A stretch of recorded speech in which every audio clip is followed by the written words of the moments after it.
नमस्कार मित्रांनो, मी स्वाती तोरसेकर एशा पृथ्वीमध्ये तुमचं स्वागत करते.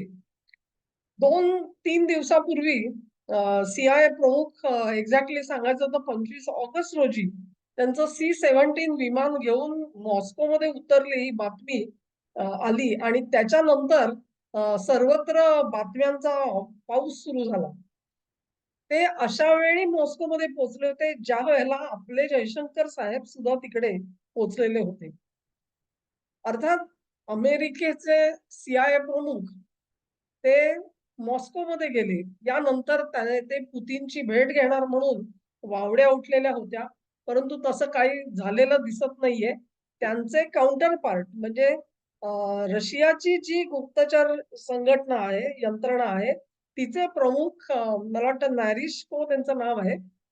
त्यांची आणि ह्यांची भेट झाली आणि आणखी एक अधिकारी होते.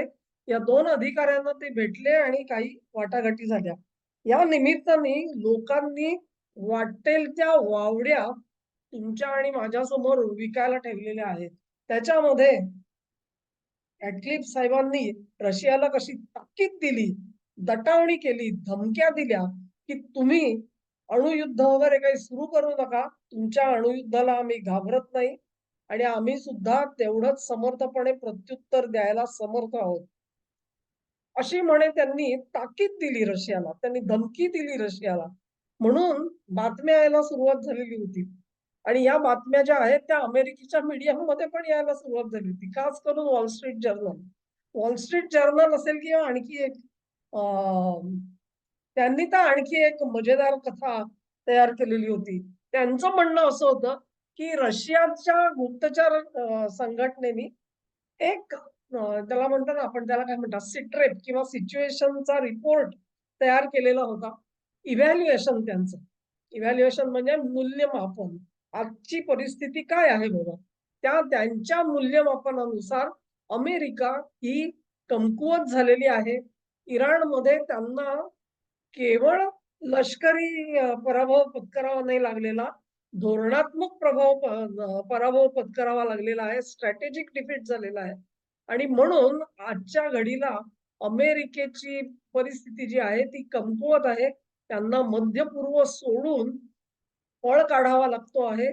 युरोपमधून त्यांनी ऑलरेडी पळ काढलेला आहे. त्यांना नेटो आणि नेटोच्या संघर्षांमध्ये काहीही रस आहे असं दिसत नाही. ते नुसती बतावणी करतायत नेटोच्या दृष्टिकोनातून. युक्रेनला जरूर मदत करत असतील, परंतु ते अन्य युरोपीय देशांच्या मदतीला जातील अशी काहीही चिन्ह नाहीयेत. हे रशियाचं असेसमेंट आहे. तेव्हा हे असेसमेंट असल्यामुळे रशिया आता धिटावलेला आहे आणि हा धिटावलेला रशिया जो आहे, तो कुठल्या ना कुठल्या नेटो देशावरती हल्ला करणार आहे आणि अमेरिकेला धडा शिकवायचा प्रयत्न करणार. म्हणजे काय? तर कुठल्याही नेटो देशावरती जर का हल्ला झाला, तर नेटोचं जे कलम 5 आहे त्यानुसार त्याचे जे कोणी सभासद आहेत, त्या सगळ्यांवरती एक बंधन आहे, की ज्या देशावरती हल्ला झालाय त्याच्या मदतीला जायचं. असा हल्ला समजा आजच्या घडीला धरून चाला, रशियाने समजा फ्रान्सवर केला, जर्मनीवर केला, तर उर्वरित सगळ्या नेटो मेंबर्सना अशा देशांच्या मदतीला जावं लागेल. तर एक थिअरी आणखी अशी फ्लोट करण्यात आली, की रशिया जो आहे, तो एक प्रकारे टेस्टिंग करतो आहे. म्हणजे काय? चाचणी घेतो आहे तुमची. चाचपणी करतो आहे. कसली चाचपणी करतोय? तर ते एक छोटासा हल्ला करून बघतील आणि हा हल्ला जर का झाला कुठल्याही नेटो देशावरती आणि त्यावेळेला जर का अमेरिका युद्धात उतरली नाही, ब्रिटन उतरला नाही किंवा इतर कोणी फ्रान्स असेल, जर्मनी असेल, हे देश जर का युद्धामध्ये उतरले नाही, तर ती त्याला काय म्हणता तुम्ही लिटमस टेस्ट ठरेल त्यांची. लिटमस टेस्ट कशी? की बाबा हे नुसतेच आपले धमकावण्या देतायत ज्याला म्हणतात ना कागदी वाघ झालेले आहेत. यांना रणांगणामध्ये अजिबात उतरायचं नाहीये आणि त्यांना युद्धामध्ये स्वारस्य नाहीये. तेव्हा संपूर्ण युरोप जो आहे तो आपल्यासाठी ओपन आहे. हे सगळं जे प्रांगण आहे ते आपल्या अधिपत्याखाली घ्यायला रशिया मोकळा होईल आणि हे करण्याच्या अगोदर तो चाचपणी करतोय. की आपण जर का असा हल्ला केला तर अमेरिका तो किती गंभीरपणे घेते. अमेरिका युद्धात उतरते का? आपलं सैन्य तिकडे पाठवतंय का? शस्त्रास्त्र पाठवतं का? किती पाठवतं? कशा प्रकारची मदत करतं? ह्या सगळ्याची चाचपणी रशियाला करायची आहे. म्हणून रशिया एक प्रकारे एक चाचपणी करण्यासाठी म्हणून नेटो देशावरती हल्ला करू शकतो. ही एक स्टोरी तयार करून पाठवली गेलेली आहे. आणि त्याच्यानंतर काही जणांनी बातम्या अशा दिल्या, की असं म्हणतात, की रॅटक्लिफ साहेब आणि हे नॅरिश साहेब जे आहेत, या दोघांची जी बोलणी झाली त्याच्यामध्ये बरीच गरमागरमी झाली. दोघांनी आपण आपल्याला म्हणायला काय हरकत आहे, बातचीत झाली त्यांची तिकडे. ती इतकी गंभीर झाली, की असं म्हणतात, की अमेरिकेमध्ये परतल्यानंतर रॅटक्लिफ त्याच्यानंतर फॉरेन सेक्रेटरी त्यांचे न न अर्थ खात्याचे पीटर हेग्सेन असतील, बेसेंट असतील, ह्या सगळ्यांची एक बैठक झाली ट्रम्प सोबत. पेंटागॉनचे अधिकारी त्याच्यात उपस्थित होते आणि नेमकं तिथे काय घडला हा सगळा वृत्तांत रॅडक्लिफनी ऐकवला ह्या ग्रुपला. त्यानंतर अमेरिकेमध्ये एक if I am not mistaken E8 किंवा अशी काहीतरी विशिष्ट ती विमानं आहेत आणि ती अशासाठी असतात, की सेकंड इन कमांड ज्याला म्हणतात. सेकंड इन कमांड अशी जी लीडरशिप असते त्यांना घेऊन ही विमानं थेट आकाशामध्ये भरारी करतात. मग काय करतात ते? तर जस्ट इन केस हल्ला झाला आणि एक नंबर स्तरामधली लीडरशिप जी आहे ती पूर्णपणे वाईपआउट झाली, तर ही सेकंडरी लीडरशिप जी असते ती हवेत राहून, हवेत म्हणजे लिटरली हवेमध्ये त्या विमानांमध्ये राहून देशाचं नियंत्रण करू शकते, अशी व्यवस्था त्यांच्याकडे आहे. आणि ती अशी काहीतरी काय 5-6 विमानं आहेत. ती 5 ते 6 विमानं पुढचे 24 तास ही अमेरिकेच्या आकाशामध्ये घिरट्या घालताना दिसत होती. असं एक वृत्त आलेलं आहे. तेव्हा ते जे काय तिथे त्यांचं जोरदार भांडण झालं असं म्हणतात, त्याचा परिपाक म्हणून इकडे ही तयारी केली गेलेली आहे आणि रशियाने जर का हल्ला केला, तो थेट कदाचित अमेरिकेच्या भूमीवर हल्ला करू शकतो रशिया आणि असा हल्ला जो आहे तो कदाचित अणू हल्ला सुद्धा होऊ शकतो, असं इव्हॅल्युएशन रॅटक्लिफनी केल्याची एक बातमी ही अमेरिकेचे मीडिया देत आहे. तेव्हा एक प्रकारे असं एक चित्र रंगवलं गेलं, की बघा कसे रॅटक्लिफ साहेब जे आहेत ते असे झुंजार लढवय्ये तिथे गेले आणि त्यांनी तोंडातोंडी रशियाला ऐकवलं आणि मग रशियाने त्यांना काहीतरी ऐकवलं आणि ते साहेब परत आले आणि इथे मोठी युद्धाची तयारी झाली. अशीच तयारी म्हणे ग्रेट ब्रिटनमध्ये सुद्धा सुरू झालेली आहे. त्याही पेक्षा म्हणजे लिथुआनिया जो आहे, तो लिथुआनिया तर आणखी घाबरलेला आहे. लिथुआनिया का घाबरलाय? तुम्ही जर का नकाशा बघितलात, सॉरी आता मी नकाशा टाकला नाही, माझ्या सोबत नाहीये. पण रशियाची टेरिटरी, त्याच्यानंतर बेलारूस, बेलारूसला जोडून आहे तो लिथुआनिया आणि लिथुआनियाच्या पुढे जो आहे तो कॅलिनिनग्राड नावाचं एक बंदर आहे. हे बंदर जे आहे ते रशियाच्या ताब्यात आहे. मधला जो भूभाग आहे रशिया तो कॅलिनिनग्राड हा रशियाच्या अधिपत्याखाली नाहीये. पण कॅलिनिनग्राड वरती मात्र त्यांची सत्ता आहे आणि हा कॅलिनिनग्राड जो आहे तो पोलंडच्या अगदी बरोबर उत्तरेला आहे.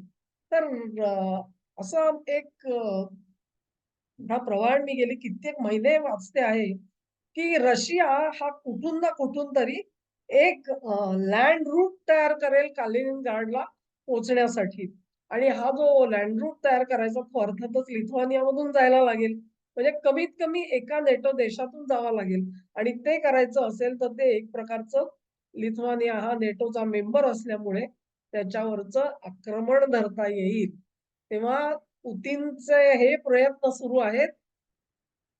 अशा बातम्या गेली कित्येक महिने येत आहेत आणि कदाचित त्याच्यामध्ये तथ्य असू शकेल. कालिनिनग्राडशी कारण कालिनिनग्राड अत्यंत महत्वाचं बंदर आहे त्यांचं आणि तिथून त्यांचे अनेक बाल्टिक समुद्र जो आहे ना, त्या बाल्टिक समुद्रावरती हा बंदर आहे आणि हे महत्वाचं बंदर आहे अर्थातच, कारण तिथून येणारी जी मालाची वाहतूक आहे आणि इतरही सामरिक दृष्टिकोनातून त्याचं महत्व फार मोठं आहे. तेव्हा ही जरी बाब आपण 100% खरी असं म्हटलं तरी देखील नेमका रशिया अशा तऱ्हेने हे आक्रमण करणार का आणि ते कधी करणार? हा प्रश्न जो आहे तो अनुत्तरित आहे. एकंदरीतच युक्रेनमध्ये आपला पराभव झालेला आहे. ही जी परिस्थिती आहे ती अमेरिकेने अजूनही मानसिकरित्या स्वीकारलेली नाही. इराणमधला पराभव मानसिकरित्या स्वीकारलेला नाही आणि म्हणून अशा पद्धतीच्या स्टोरीज ज्या आहेत, त्या पेपरामध्ये फ्लोट करण्याचे प्रयत्न सतत होत असतात. ही वस्तुस्थिती आहे. आणि त्याच्यामध्ये परत एकदा ऑक्टोबरमध्ये म्हणजे आता किती राहिले आपण ऑगस्टच्या शेवटाकडे आज 28 ऑगस्ट. तेव्हा मी व्हिडिओ 29ला प्रसिद्ध होईल. शेवटचे 2 दिवस मध्ये सप्टेंबर राहिला फक्त आणि ऑक्टोबर म्हणजे नोव्हेंबरमध्ये पुन्हा च्या निवडणुका येतील तेव्हा त्याच्यासाठी जे वातावरण गरमागरमी सुरू होणार आहे त्याच्या अगोदर डेमोक्रॅट्सना स्कोरिंग पॉइंट पाहिजे, रिपब्लिकनांना पण पाहिजे. तेव्हा ट्रम्प यांच्या ज्या हालचाली आहेत त्याच्यावरती दोन्ही बाजूनी एक प्रकारे हल्ले आणि वादावादी होणार आहे ही गोष्ट उघड आहे. पण प्रत्यक्षामधली परिस्थिती अतिशय वेगळी आहे, असं आपण कन्क्लूड करू शकतो आणि त्याची काही कारणं आहेत. ती कारणं अशी आहेत, की जरी पब्लिकली म्हणजे जाहीररित्या मान्य झालेलं नसलं, आपला धोरणात्मक पराभव आणि लष्करी पराभव हा अमेरिकेने मान्य केला नसला तरी देखील वस्तुस्थिती त्यांना माहिती आहे. त्यांना माहीत नसली तरी सी-आय-एला माहिती आहे आणि पेंटागॉनला माहिती आहे. मी माझा आधीचा जो व्हिडिओ केलेला होता त्याच्यात तुम्हाला आठवत असेल की मी म्हटलेलं होतं, की राजकीय नेतृत्वाला बाजूला टाकून सी प्रमुखांना तिथे जावं लागलं. ही मोठी चेंज आहे आणि हा त्याला काय म्हणतात पताका स्थान आहे असं आपण म्हणू शकतो त्याच्यामध्ये.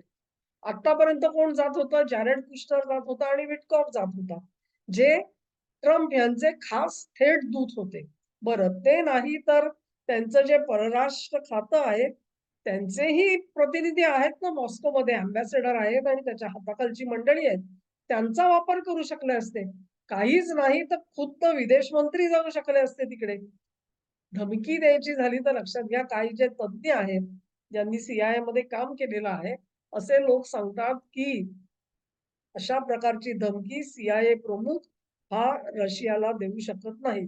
त्याची पदानुरूप त्याचं पद एवढं मोठं नाही, की त्यांनी अशी धमकी द्यावी. ही धमकी द्यायची असेल तर ती परराष्ट्र सचिव देऊ शकतो. म्हणजे मार्को रुबियोंना जाऊन ती देता आली असती धमकी. पण एक लक्षात घ्या मार्को रुबियोंची काय त्याला म्हणतात पत बाजारातली पत म्हणतात ना, ती शून्य आहे रशियामध्ये. कारण ह्यांनी एक स्टेटमेंट दिलं त्याच्यावर मी व्हिडिओ केलेला होता. पुढे दोहामध्ये एक वार्ताहर परिषद झाली आणि त्याच्यामध्ये साहेबांनी सांगून टाकलं, की अलास्कामध्ये आमची जी कॉन्फरन्स झाली अंकारामध्ये तिथे आमचं काहीही अग्रीमेंट झालेलं नव्हतं. फक्त एकमेकांना काही ते पॉइंट आम्ही दिलेले होते. त्याच्यावर लव्हरोव यांनी तिखट प्रतिक्रिया व्यक्त केली होती. त्यांनी सांगितलं होतं जे काही आम्हाला 10 पॉइंट अजेंडा जो सांगितलेला होता, तो प्रत्येक पॉइंट आम्ही वाचून दाखवला. आमचं अंडरस्टँडिंग काय आहे ते सांगितलं. तुमचं अंडरस्टँडिंग असंच आहे का विचारलं. त्याच्यावरती होकारार्थी उत्तर आल्यानंतर पुढचा पॉइंट वाचून दाखवला. असं संपूर्ण 10च्या 10 पॉइंटचं आम्ही वाचन एकत्र केलं आणि त्याच्यामध्ये एकमत आहे हे साबित केल्यानंतर आम्ही तिथून निघालो, असं लव्हरोव यांनी सांगितलं. आता जर का मार्को रुबियो म्हणत असतील, की असं काही अग्रीमेंटच नव्हतं, तर लिखित अग्रीमेंट तर निश्चितच नव्हतं. पण अंडरस्टँडिंग सुद्धा नव्हतं असं जे रुबियो म्हणतात, ते धादांत खोटं बोलतायत. त्या मार्को रुबियो जे आहेत ना, ते ज्याला रशिया विरोधी हॉक म्हणतात तसे मानले जातात. खंदे विरोधक रशियाचे. तर त्यांच्या शब्दावरती तर रशिया विश्वास ठेवू शकत नाही. मग रुबियो जाऊ शकत नाहीत, हेक्सेस जाऊ शकत नाहीत. पेंटागॉनचा अधिकारी कोणी जाऊ शकत नाही आणि धमक्या देणारा त्या लेव्हलचा माणूस लागतो. सी प्रमुख गेले तरी ते धमकी देऊ शकत नाहीत. म्हणजे एक तर ट्रम्पना स्वतः आधी धमकी द्यायला लागली असती किंवा रुबियाना द्यायला लागली असती. पण सिच्युएशन अशी असते नेहमी, की जे 2 वरिष्ठ नेते असतात ना, ते खालच्या लेव्हलचा एक अधिकारी वापरता याचं कारण असं, की if you have to go 2 steps back तर मग असं सांगता येतं, की नाही वरिष्ठांनी ठरवलं म्हणून आम्ही 2 पावलं मागे गेलो. म्हणजे त्याला काय म्हणतात फेस सेव्हिंग म्हणतात ना, तशासाठी म्हणून ही अशी अरेंजमेंट सतत केलेली असते. तेव्हा प्रमुख तिथे अजिबात धमक्या-बिमक्या द्यायला गेलेले नव्हते. या सगळ्या मनगडंत कहाण्या आहेत आणि त्या प्रेसमध्ये सोडल्या गेलेल्या आहेत. त्याच्यावर विश्वास ठेवू नका. त्या घ्यायच्या आणि थेट केसराच्या टोपलीत टाकायच्या. पण या मंडळींना आपला पराभव झालाय माहिती आहे. आणि नोव्हेंबर निवडणुकीच्या आतमध्ये जर का होर्मुझ उघडू शकला नाही, होर्मुझचा आखात आणि नंबर 2 युक्रेनमधला संघर्ष जर शून्यावर आला नाही, तर दोन्ही गोष्टी ह्या ट्रम्पना महागात पडणार आहेत.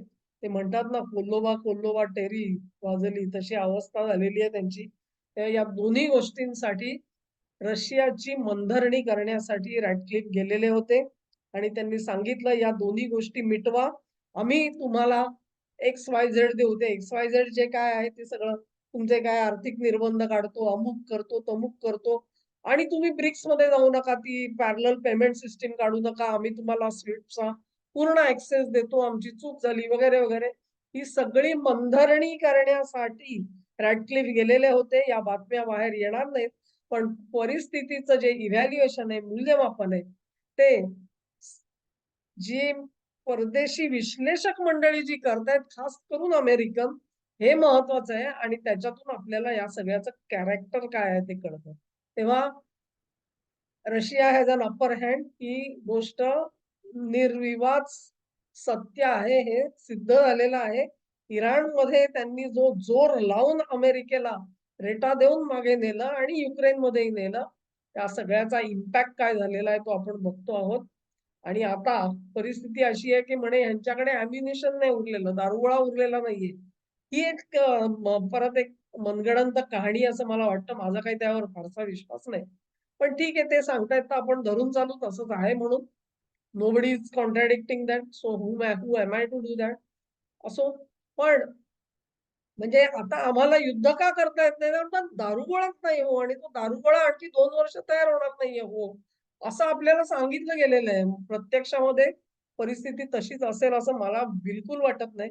भारतासारखा चिरकुट देश जो आहे, तो किती मिसाईल्स ठेवतो. म्हणजे जवळ-जवळ 9 महिने युद्ध चाललं तरी देखील संपणार नाही एवढा साठा आपल्याकडे ठेवलेला असतो. अमेरिकेसारख्या देशाकडे तर किती असेल साठा तुम्ही कल्पना करा आणि एक चिरकुट युद्ध झालेलं आहे त्या गल्फमध्ये. त्याच्यात म्हणे यांचा साठा संपला. Would you believe that? I don't think. त्या या अशाच मनगडंत कहाण्या सांगत असतात ते. त्या सगळ्या कचऱ्याच्या टोपलीत टाकायच्या. हे मनधरणी करायला गेलेले होते. गयावया करायला गेलेले होते, की बाबा हो थांबवा, हे युद्ध थांबवा आणि मला सोडवा या सगळ्यातून. मला सोडवा ही याचना करण्यासाठी रॅडक्लिफला पाठवायला लागलं कारण कुशनरवरही जोर नाही, विटकॉफवर जोर नाही, रुबियोवर जोर नाही, कोणावरच जोर नाही. थेट रॅडक्लिफला जावं लागलं. ह्याच्यात तुम्हाला समजेल परिस्थिती किती बिकट आलेली आहे ती. हा व्हिडिओ आवडला असेल, अशी आशा करते आवडला असेल तर लाईक करा, शेअर करा, चॅनेलला सबस्क्राईब करा आणि सहकार्य चालू ठेवा. लक्षात ठेवा हा जो एनालिसिस मी तुम्हाला सांगते ना, ह्याच्यासाठी मी किमान किमान 24 तास इतर लोकांची वेगवेगळ्या पद्धतीने पॉझिटिव्ह, निगेटिव्ह सर्व प्रतिक्रिया ऐकत असते, वाचत असते आणि त्यानंतर मी माझं मत बनवते. आणि म्हणून ते तुमच्यापर्यंत येतं तेव्हा ते एक वेगळं मत म्हणून तुम्ही त्याच्याकडे बघाल अशी मी आशा करते.